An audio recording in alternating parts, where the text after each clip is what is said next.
Brian Morris back here with your full forecast, and as I mentioned earlier on, temperatures much cooler for today. We were stuck at 16 degrees for our high in Marquette. Really that Arctic air getting back into our viewing area.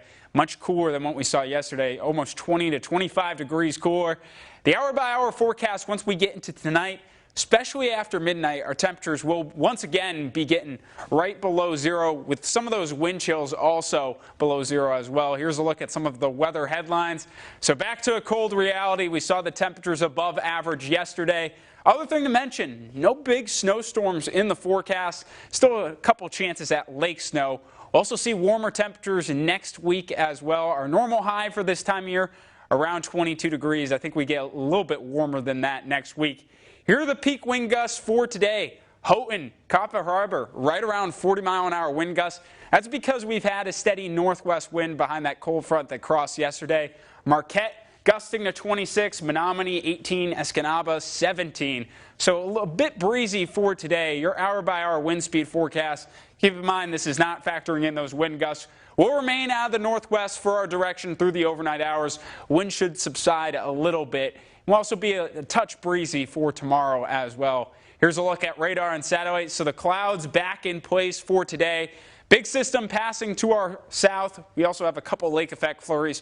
Not much to talk about there, just a couple of those possible, mainly before midnight.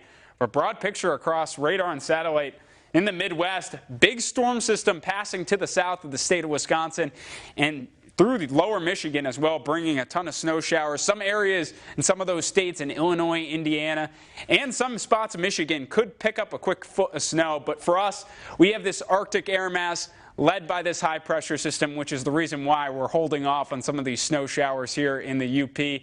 We'll time us out on Futurecast through the next couple hours. So we'll still have to watch the lake effect flurries for tonight.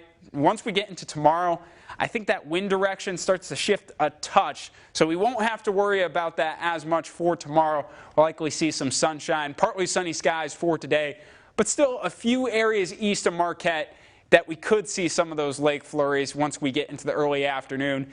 But plenty of sunshine expected for Thursday. Futurecast in terms of those snowfall totals. Again, our main effect of these snows coming from Lake Superior, so not much through the next couple days. We'll have a snow chance to watch in the coming days, but again, not much in terms of snowfall totals. So here's the forecasted highs for tomorrow. It's going to be even colder than what we saw for today. Marquette will only get to 8 degrees, Ironwood at 3. 13 in Escanaba. Forecast once we get into tonight, 1 degree, mostly cloudy, a few flakes. And our forecast for tomorrow, partly sunny. And a look at the 7-day planner. A couple snow chances to watch. Warmer temperatures next week.